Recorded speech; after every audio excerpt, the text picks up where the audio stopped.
past 12 o'clock. Here is the midday news. First, the top stories. Ogun blames EFCC for delay in former Governor Daniel's corruption trial. Senate tells ethnic agitators that Nigeria's unity is not negotiable. House of Reps resolve to revisit power devolution. Dangote says kidnappers are scaring away investors from Nigeria. Saudi Arabia removes ban preventing women from driving. US begins constructing prototype concrete border wall with Mexico. Good afternoon, I am Chienye Egwuonwu, bringing you the news and details shortly. Ogun State government has blamed the Economic and Financial Crimes Commission, EFCC, for the delay in concluding the official corruption trial of former Governor Daniel by an Abeokuta High Court. Witnesses are still being called by EFCC in the trial, which began shortly after the May 29, 2011 governorship poll. The state's Justice Commissioner, Dr. Midday, in an interview with Rock City FM on the sideline of activities marking the 2017-2018 legal year of Ogun State Judiciary in Abeokuta, dismisses an allegation by EFCC recently during the trial that Ogun State government is no longer cooperating with the prosecuting team. EFCC leading counsel Rotimi Jacobs had told the trial judge, Justice Lanrewaju Mabekoje, that the state government is not permitting some of its witnesses, who are civil servants, to testify in court. The Justice Commissioner, however, says the state government has been cooperating with the prosecution in providing it with the needed evidences and witnesses. Ayeni explains that EFCC, as a federal government agency responsible for the prosecution of the former governor, is in a better position to explain why the corruption case, which has been on since October 2011, is yet to be concluded. The case has witnessed series of adjournments due to the absence of witnesses of EFCC, which is trying the former governor. Academic staff of the Mashuda Biola Polytechnic at Abeokuta have asked the National Board for Technical Education (NBTE) to make clarification on the new Ogun State Polytechnic, Ikwokia. The National Vice Chairman of the Academic Staff Union of Polytechnic, ASU, Timothy Ogunseye, who made the call at a news conference in Abeokuta, says the immediate movement of Mapoli staff to the new Polytechnic will subject both lecturers and students to unnecessary hardships. Governor Ibikunle also had announced that the board had accredited 42 courses for the new Polytechnic and that the lecture halls will be ready before officials of the board pays an inspection visit to the new Polytechnic by next month. Ogunseye asked NBTE to make public the names of courses it had purportedly accredited for the new Polytechnic, while arguing that NBTE cannot accredit courses for a Polytechnic it had not visited for an inspection. The union, according to him, will prefer a gestation period of 3 years, during which Mapoli and the Moshood University of Science and Technology at Abeokuta will coexist in the Abeokuta campus. He explains that within the 3 years, necessary infrastructure and equipment would have been put in place at the new Polytechnic in Ikwokia for the movement of Mapoli staff from the Abeokuta campus to the new Polytechnic. The Olubadan of Ibadan land, Oba Soliu Adetunji, has expressed shock at the gunmen who attacked his palace while he was installing new bales and mogajis for the Ibadan land. The Olubadan dismissing an objection to the installation by the 21 new Obas created by Governor Abiola Ajimobi, insisting that only the courts could challenge his installation of the new mogaji and bale. The monarch, speaking while receiving the Assistant Inspector General of Police for Oyo, Osun and Ondo States, Agbola Oshodi Glover, in his palace, says the installation of minor chiefs is within his power as the paramount ruler of Ibadan land. The Olubadan says he does not need the approval of the Olubadan Council, which he describes as an advisory council. The Assistant Inspector General of Police promises an enhanced security at the has resolved that the unity of Nigeria is not negotiable. The senators passed the resolution at the resumption of a plenary on Tuesday after a 2-month recess. The senators, after a closed-door session which lasted about 2 hours, asked groups agitating for one issue or the other to follow the due process by making their demands within the ambit of the law.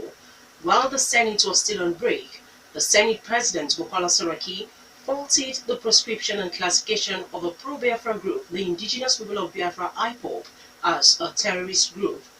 Saraki, who contends that the proscription and classification of IPOB as a terrorist group was unconstitutional, and asked the presidency to approach the National Assembly to do the needful on the issue. House of Representatives has resolved to revisit the power devolution clause, which it rejected last July, while voting on the amendment of the 1999 Constitution.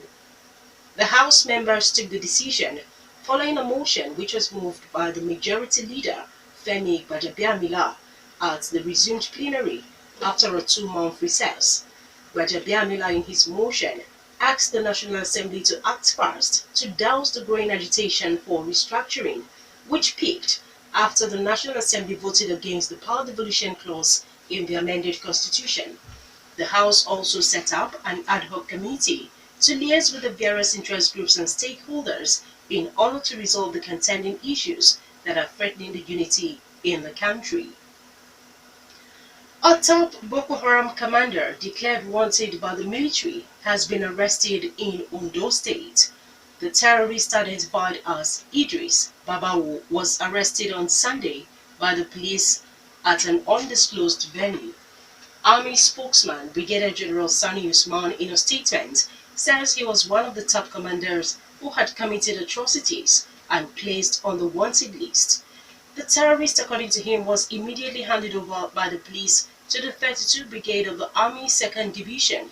The Army spokesman says preliminary investigations showed that he escaped the battlefield in the northeast region to escape justice. Nigeria Customs Service and Turkish ambassador to Nigeria have reached a tentative deal on how to halt the flow of illegal weapons into Nigeria from Turkey. The deal includes the visit of Nigerian customs officers to Turkey to join their Turkish counterparts in fishing out those behind the arms import. 2,671 pump-action rifles had been intercepted at the Tinkan Island port and the access by customs officers in 4 instances in the past months. Customs Comptroller General Hamid Ali, at the meeting which was held in Abuja with the Turkish ambassador Hakan Sikil, expresses concern over the illegal arms imports, which according to him suggested approval by Turkish government. The Turkish diplomat denied the involvement of Turkey in the illegal export of arms to Nigeria, assures that his country will not support such harmful exports to Nigeria. You're still listening to the Midday News on Rock City 101.9 FM. Up next, we bring you foreign, business and sports news. Please do stay with us. Now in foreign, Saudi Arabia's King Salman has issued a decree allowing women to drive for the first time, to the joy of activists. The Gulf Kingdom is the only country in the world that bans women from driving. Until now, only men were allowed licenses, and women who drove in public risked being arrested and fined. Praise for the move has been pouring in from inside the Saudi Kingdom as well as around the world. The US President Donald Trump said it was a positive step towards promoting women's rights. The country's US Ambassador, Prince Khalid bin Salman, confirmed that women will not have to get male permission to take driving lessons and will be able to drive anywhere they liked. The rights groups in the kingdom have campaigned for years to allow women to drive, and some women have been imprisoned for defying the rule. The Irish government says it will hold a referendum next year on whether to change the country's laws on abortion, one of the strictest in Europe. Voters will be asked to decide whether to change the Irish constitution, under which abortion is only allowed if the life of the mother was in danger. A woman convicted of having an illegal abortion faced up to 14 years in jail, but they are allowed to travel abroad for terminations. The Eighth Amendment of the Irish Constitution, introduced in 1983, gives an equal right to life to a pregnant woman and an unborn child. However, thousands of women a year go abroad to have an abortion. The U.S. government has announced the start of construction on 8 prototype barriers for the border with Mexico, a campaign promise of President Donald Trump. The Customs and Border Protection says 4 of the prototypes will be made from concrete, while the others are from alternate or other materials. The prototypes will be up to 30 feet high and 30 feet long and are expected to be completed within 30 days. Cameras and sensors will be incorporated into the final wall plan. Each wall will cost up to $450,000 and will be paid for by federal funds which have already been sanctioned.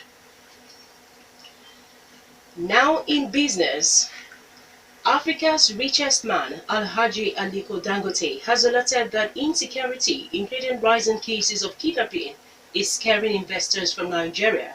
The business magnate raised the alarm in Abuja at a forum on the challenges facing agriculture business investors.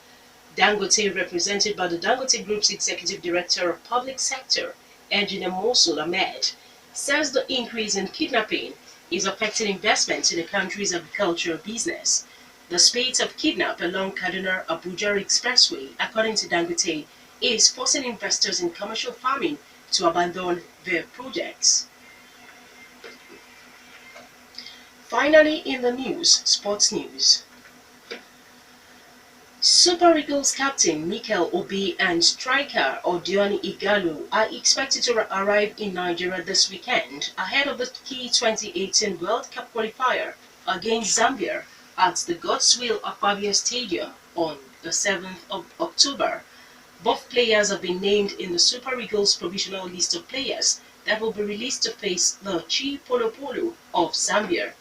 Meanwhile, Zambia's Chi Polo Polo have kicked off their preparation for the World Cup qualifiers. According to a video posted on the official Facebook handle of the Football Association of Zambia, 21 locally based players took part in Chi Polo Polo's first session at Nkoloma Stadium. The foreign-based players will be expected to join the camp on Sunday ahead of the must-win encounter that will be held in Uyo. That was the midday news, and just before we go, the major stories once again. Ogun blamed EFCC for delay in former Governor Daniel's corruption trial. Senate told ethnic agitators that Nigeria's unity is non-negotiable.